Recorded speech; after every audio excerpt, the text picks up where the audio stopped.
Again, welcome everyone. It is really great to have everyone together here on this Sabbath day.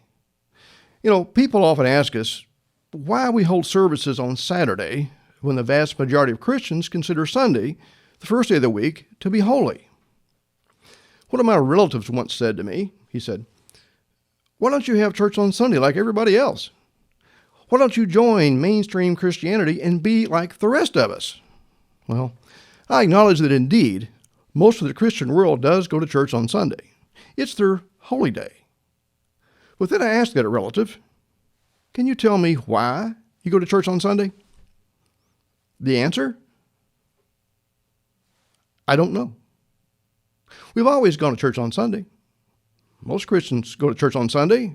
All these people just can't be wrong. Bad answer. Bad answer. We should always know why we do what we do. Our Bibles tell us to always be ready to give an answer.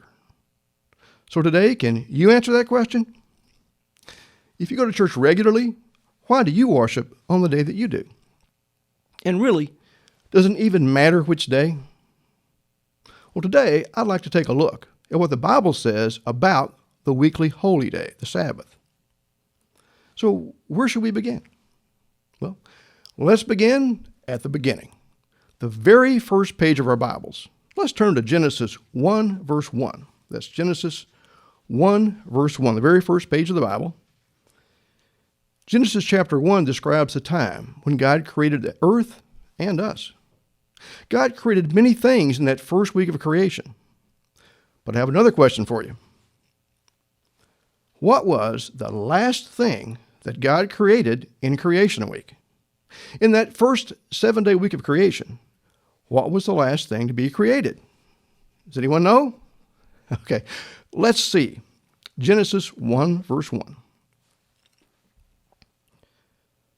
In the beginning, God created the heaven and the earth was without form and void, and darkness was upon the face of the deep. And the Spirit of God moved upon the face of the waters. And God said, "Let there be light." And there was light. And God saw the light, that it was good. And God divided the light from the darkness. And God called the light day, and the darkness he called night. And the evening and the morning were the first day. Now this was the first day of God's creation. God created the heavens and the earth. God created light and separated it from darkness. You might notice here that first day, as well as all subsequent days listed in the creation, began with the night portion, followed by the day portion. God's days begin at sunset and end approximately 24 hours later at the next sunset. Let's turn to Leviticus 23, verse 26, if you would. We'll come back to Genesis, if you would, but let's move over to Leviticus 23, verse 26. We might be getting a bit ahead of ourselves, but it's important to know that God's days do begin and end at sunset. That would apply to all God's designated Sabbath days as well. Leviticus 23, verse 26. And the Lord spake unto Moses, saying, Also on the 10th day of the 7th month there shall be a day of atonement. It shall be a holy convocation to you. In addition to the weekly Sabbath that's our topic of conversation today, there are other Sabbaths that God declared. In fact, this particular Sabbath day is a day of atonement. We'll talk about this Sabbath day, the Day of Atonement, in a future sermon. I know many of you are already familiar with it, but notice that this day is to be observed on the 10th day of the month. Drop down to verse 32. It shall be unto you a Sabbath of rest, and you shall afflict your souls. But notice, when is to be observed? In the 9th day of the month at even. From even unto even shall you celebrate your Sabbath. Even is, of course, sunset. So we see here it's actually starting the day before, you might say, when the sun goes down. In fact, let's look at Strong's Bible Dictionary for the meaning of even.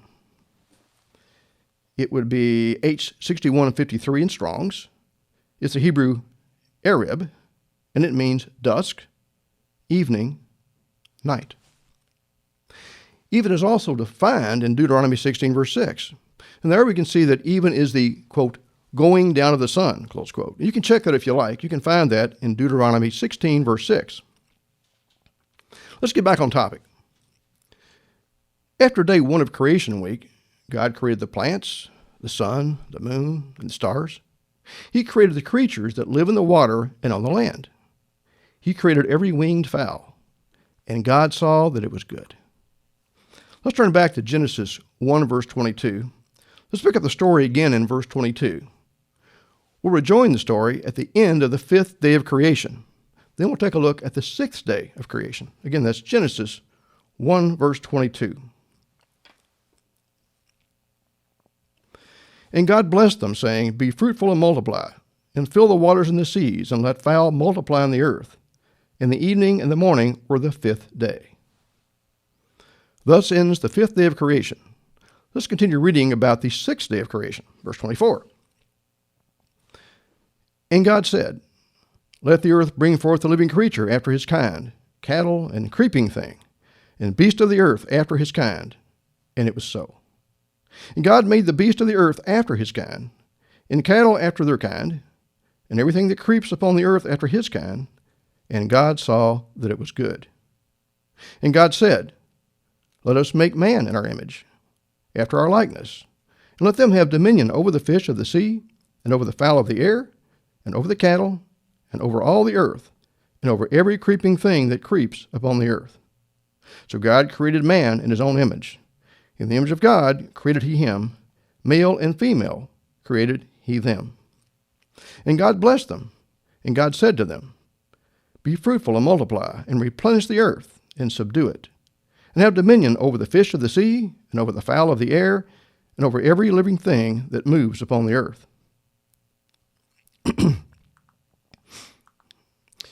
And God said, Behold, I have given you every herb bearing seed, which is upon the face of all the earth, and every tree, in the which is the fruit of the tree yielding seed. To you it shall be for meat. And to every beast of the earth, and to every fowl of the air, and to everything that creeps upon the earth, wherein there is life, I have given every green herb for meat, and it was so. And God saw everything that he had made, and behold, it was very good. And the evening and the morning were the 6th day. After 6 days, God looked back on his creation, and he was pleased. God completed his work of creation in 6 days. Or did he? Was there something else God created here in Genesis? Something else that was created in creation week, but not in the first 6 days? Well, let's continue reading in the next chapter. We'll read the first 3 verses of Genesis chapter 2. Genesis 2, verse 1. Thus the heavens and the earth were finished, and all the host of them. Now the physical earth, with all its inhabitants, including man, was created in 6 days. But God was about to create one more thing before his first week was over. Verse 2. And on the 7th day, God ended his work which he had made, and he rested on the 7th day from all his work which he had made. And God blessed the 7th day and sanctified it, because that in it he had rested from all his work which God created and made. God blessed the 7th day. God sanctified the 7th day. God created the first Sabbath day.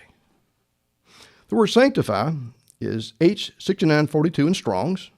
It's Kadash, and it means to hallow or to make holy, to appoint. In this case, to appoint a day of the week that would be special, that would be different from all the others, that would be different from all the other days of the week. I happen to notice in my Bible that the passage heading for this verse reads, the first Sabbath. We find that the only day of the week that was ever sanctified, made holy or set apart, was the 7th day of the week. No other day of the week was ever sanctified or made holy by God anywhere in the Bible. The Sabbath day was created in the very beginning, and to me, it seems that the very last thing to be created during creation week was the weekly Sabbath day. But who was the Sabbath created for? Mark 2, verse 27. Let's go over to Mark 2, verse 27, if you will. Was the Sabbath, the 7th day of the week, created for the Jews? Were Christians given a different day? Let's look to our Savior to answer this question in a very clear and concise manner. Who was the Sabbath created for? Mark 2, verse 27. And he said to them, he meaning Jesus Christ, of course, Christ said, the Sabbath was made for man. I think that's fairly obvious, but what is the meaning of the word man here in verse 27? Let's be sure.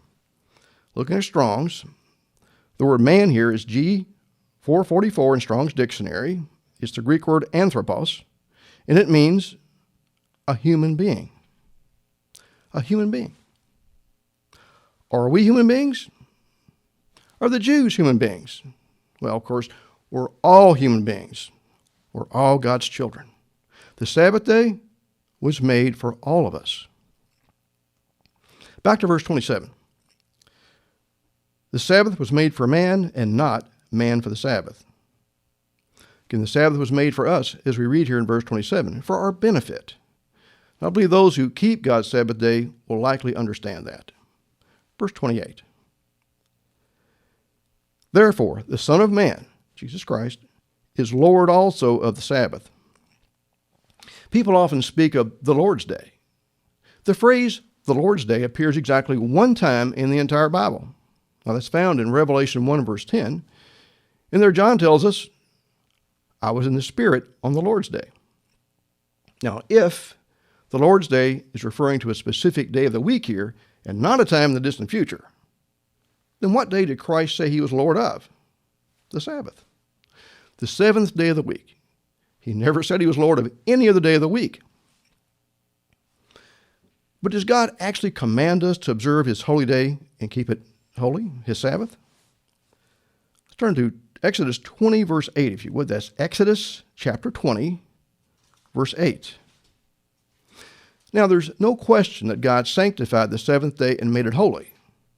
The question now is, should we continue to keep it holy, or should we maybe just forget about it? What does God say? Again, Exodus chapter 20, verse 8. Remember the Sabbath day to keep it holy. God commands us to remember his Sabbath day and to keep it holy, to keep it set apart. Verse 9. 6 days shall you labor and do all your work, but the seventh day is the Sabbath of the Lord your God.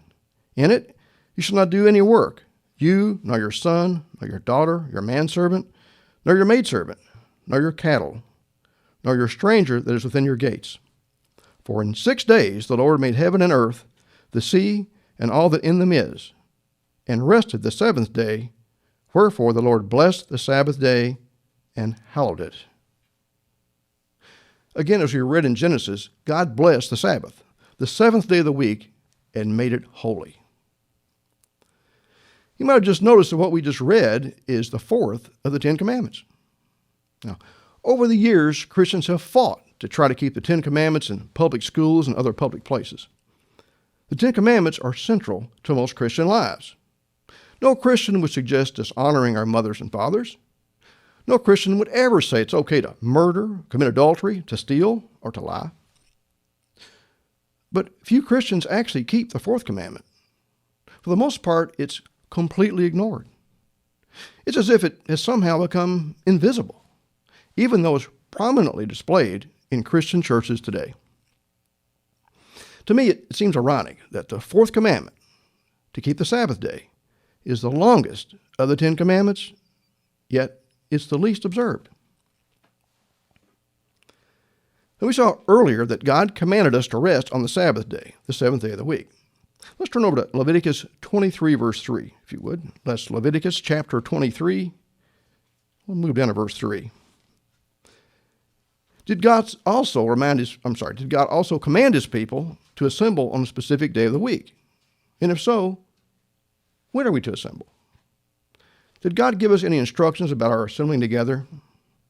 Again, Leviticus 23, verse 3. 6 days shall work be done, but the seventh day is a Sabbath of rest, a holy convocation. We see here that not only is the seventh day Sabbath a day of rest, but it is also to be a holy convocation. The term holy convocation is found 16 times in the Bible. The word holy meaning sacred or hallowed. The word convocation meaning public meeting or assembly. A holy convocation in the Bible is a sacred assembly or sacred meeting. That's what we do when we go to church. We hold a sacred assembly, and we sing praises to God and learn together from His Word. Iron sharpening iron. According to God, we're to cease from our daily work on the seventh day of the week.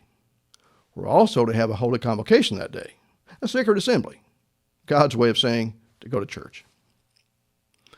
Now, there's nothing wrong with getting together at any time and studying the Word of God or praising Him. And I would encourage us all just to do that anytime we can. It's always good to do this. But God has set aside a special day of the week specifically for that purpose. It's an appointed time, an appointment for God's people to meet with Him.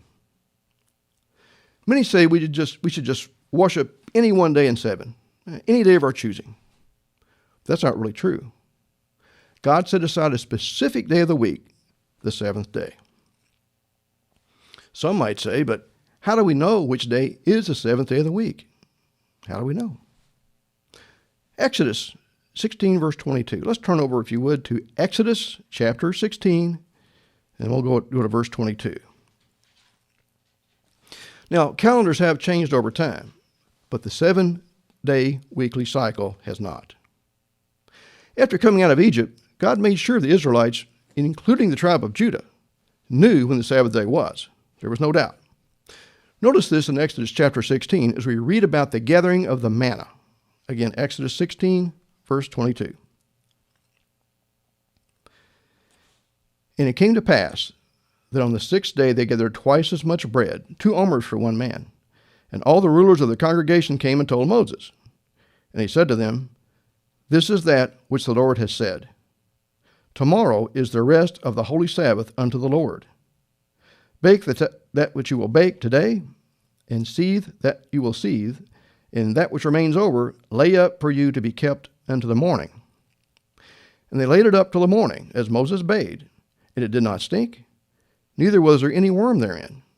And Moses said, Eat that today, for today is a Sabbath to the Lord. Today you shall not find it in the field. 6 days you shall gather it, but on the 7th day, which is the Sabbath, in it there shall be none. God made sure the Israelites knew which day was the Sabbath day. Verse 27. And it came to pass that there went out some of the people on the 7th day for to gather, and they found none. Some of the people went out on the Sabbath day to gather the manna against God's commandment to rest on that day.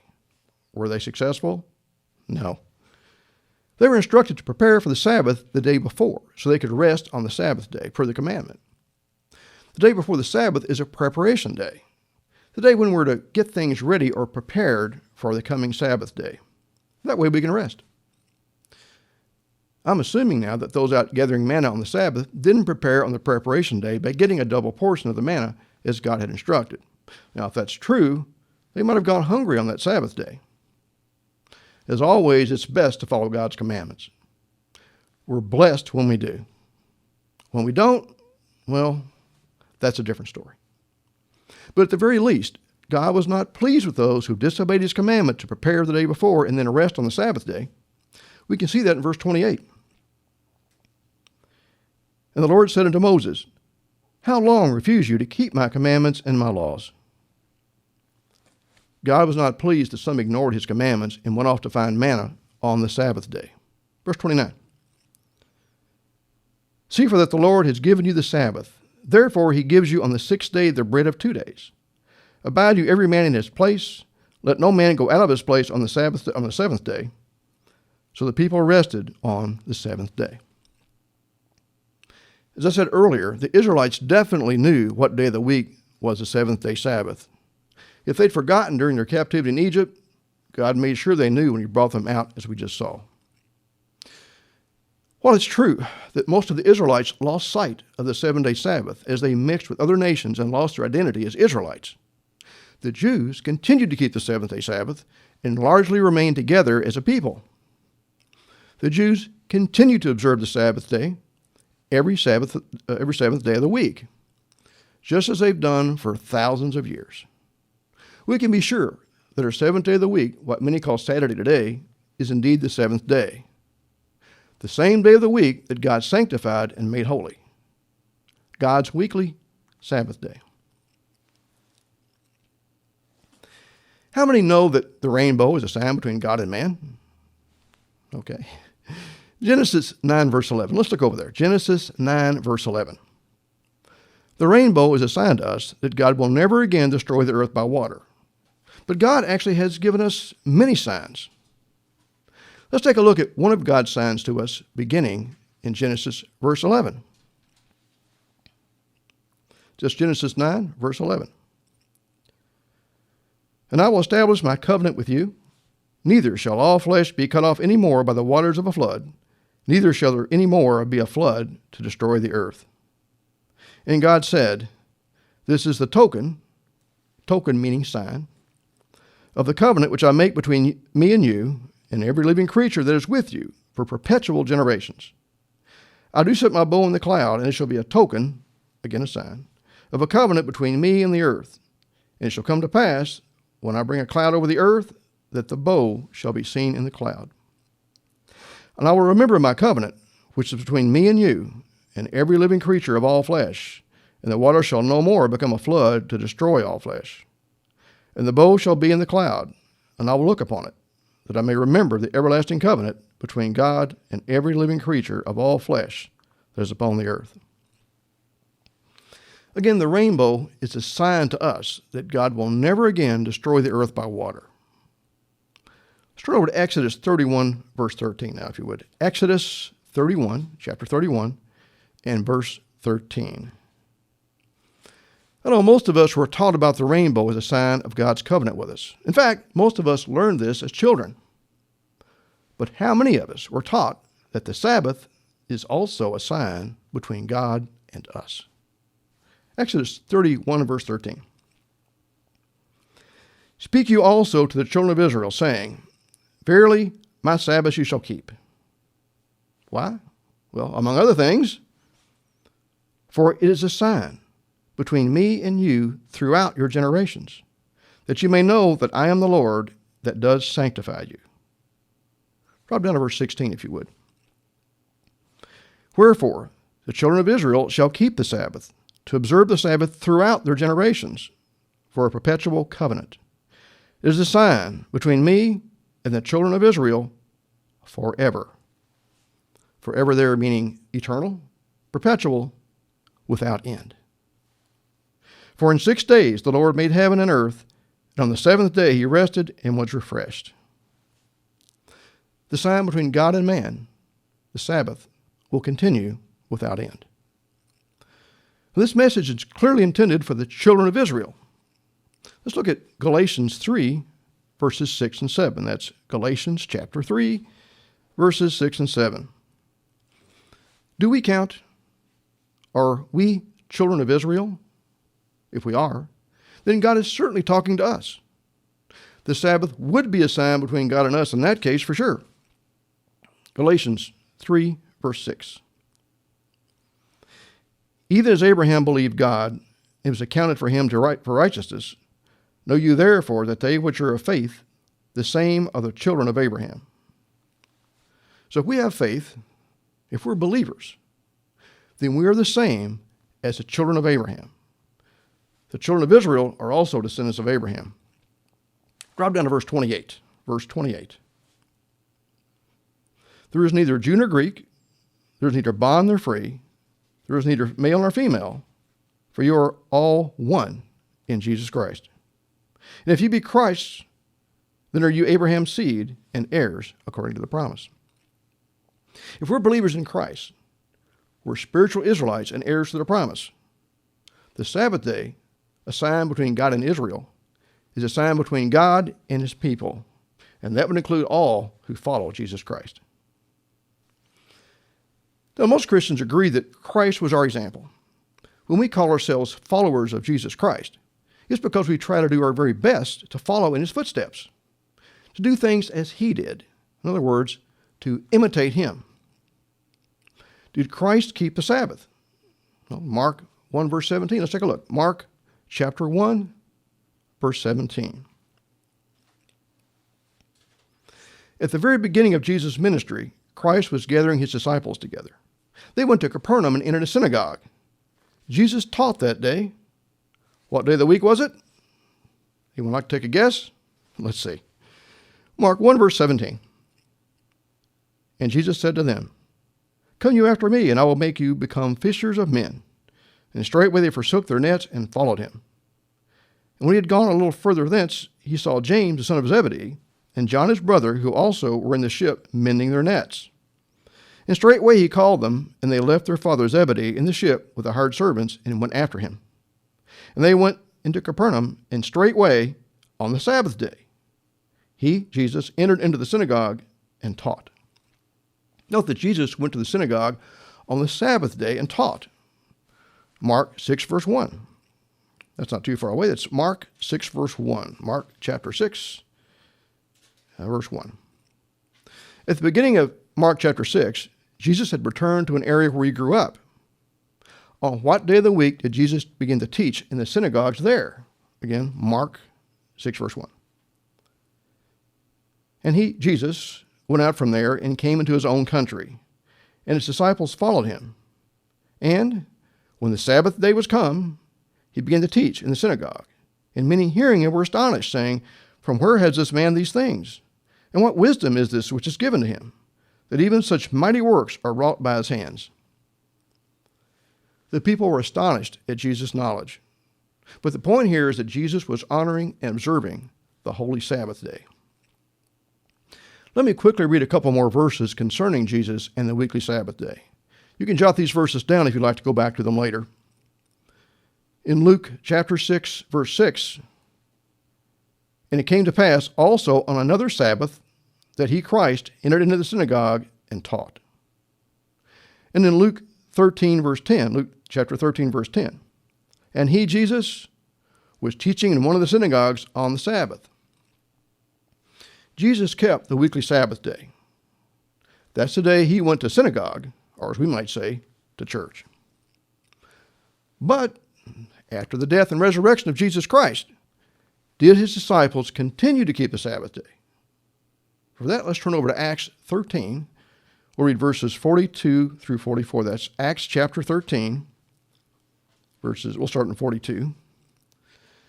Now, some claim that immediately following the death and resurrection of Jesus Christ, his disciples abandoned God's weekly Sabbath day.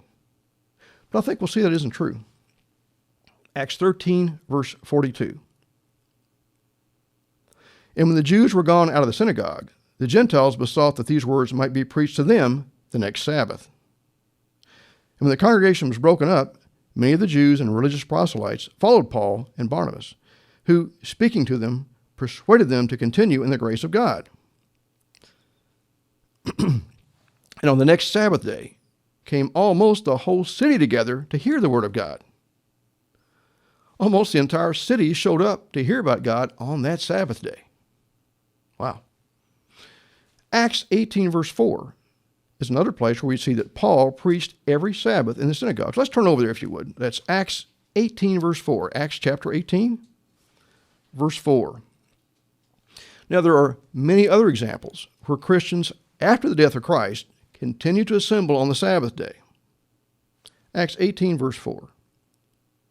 "And he," meaning Paul, "reasoned in the synagogue every Sabbath and persuaded the Jews and the Greeks." We see that in Acts, the day of assembly remained God's Sabbath day, or the seventh day of the week. Jesus' disciples didn't abandon God's Sabbath day. They continued to obey God's commandment to keep it holy. They continued to keep their appointment with God and each other. They continued to keep the Sabbath day, just as they had done with Christ. But what about the future of the Sabbath day? Matthew 24, verse 15. That's Matthew 24, verse 15. Will the Sabbath day still exist in our future? Is the Sabbath day mentioned in our future? Is it mentioned in Bible prophecy, maybe? Well, Matthew 24 is where Jesus tells us about events leading up to the Great Tribulation. Matthew 24, verse 15. "When you therefore shall see the abomination of desolation spoken of by Daniel the prophet stand in a holy place, Whoso reads, let him understand. Then let them which in the then let them which be in Judea flee to the mountains. Now, those in Judea at that time need to get out of there, and they need to get out of there fast. Verse 17. Let him which is on the housetop not come down to take anything out of his house. Neither let him which is in the field return back to take his clothes. And woe to them that are with child, and to those that give suck in those days, or those who are nursing babies. When Judea sees the abomination of desolation, they're told to flee, to get out of there in a hurry. If they're outside working, don't even go back to the house to get any clothes. Apparently things will be happening very rapidly. There will be no time to lose. Verse 20. But pray that your flight be not in the winter, neither on the Sabbath day.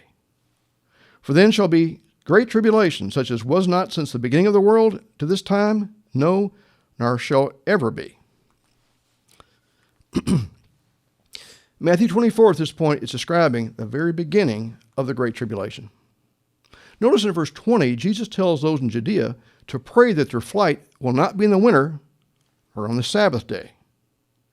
We can certainly understand how winter travel can be difficult. But what about the Sabbath? Why would that be a problem? I'd like you to allow me to speculate a little bit here. Let's just see what I come up with. You can make of it what you wish.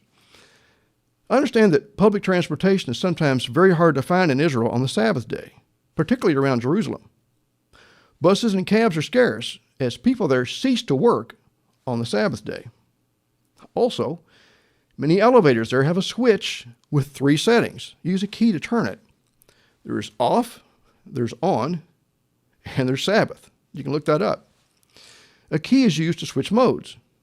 Obviously off, the elevator is not going anywhere. It's not working. On, the elevator operates normally, going to and stopping at the floors whose buttons have been pushed, like we're all familiar with. The Sabbath position. The elevators stop at every floor, negating the need for anyone to push the buttons. It seems that some Jews believe that pushing those elevator buttons on the Sabbath day is a violation of God's Sabbath day law. We'll talk about that sometime later in the future. But suppose you need to flee Judea in a hurry on the Sabbath day. What if you find yourself at the top floor of a very tall building? If you have to wait for the elevator to stop at every floor before getting to the ground, you might be a while. That's not ideal if you're trying to get out of town in a hurry. Then, just try to find a cab or a bus. Particularly, anyone in Jerusalem trying to flee at the beginning of the tribulation would find it more difficult and time-consuming to flee on a Sabbath day than any other day for the reasons I just mentioned. There may be other reasons as well. At any rate, God tells us to pray that the tribulation won't begin on a Sabbath day. But the point I really wanted to make was that the Sabbath day is still there in our future. It was never abolished. We see that the weekly Sabbath day is not only enforced today, but it'll be with us in the future as well. But that really shouldn't surprise us. We previously read in Exodus 31, verse 17, that the Sabbath is a sign between God and his people forever. Today, we've seen that God, at the very beginning, at the time of creation, he rested on the seventh day. He blessed the seventh day. He hallowed it and made it holy. He never sanctified any other day of the week. We saw that God's day begins at sundown and ends the following sundown. Although the weekly Sabbath falls on the seventh day of the week, the day we call Saturday, it actually begins at sundown on Friday and lasts until sundown on Saturday. And we saw that the Sabbath was made for man, for all human beings, not just the Jews or any other group, but for all mankind. The Sabbath is also a sign between God and his children. The Sabbath is a sign between us and God. How does God identify his people? One way is by our keeping of his Sabbath. The fourth and longest of the 10 Commandments instructs us to remember to observe the Sabbath, or the seventh day of the week. Although Christians are adamant about keeping the 10 Commandments, the fourth commandment is often forgotten. We saw that the Sabbath is not just a time to rest, but also to hold a holy convocation, a sacred meeting, what most describe as going to church. God commands us to rest, but also to assemble together on his weekly Sabbath day. And we saw that Jesus kept the Sabbath. After the death of Christ, we saw the Sabbath was still observed. Specifically, we saw that Paul continued to observe it. Paul reasoned in the synagogue every Sabbath. In the future, at the beginning of the Great Tribulation, God speaks of his Sabbath day even then. It's clear that God commanded the seventh-day Sabbath beginning at creation. Jesus observed it. His disciples continued to observe it after Christ's death. We even see the weekly Sabbath day in the future. So, why then do most Christians consider the seventh day of the week our regular day, and often a work day? Why do they consider that to be what it is? Why do most assemble or go to church on Sunday now? What happened? When was the day changed? Why was it changed? Who changed the weekly day of rest and worship? Join us next Sabbath for the weekly Sabbath day, Part 2.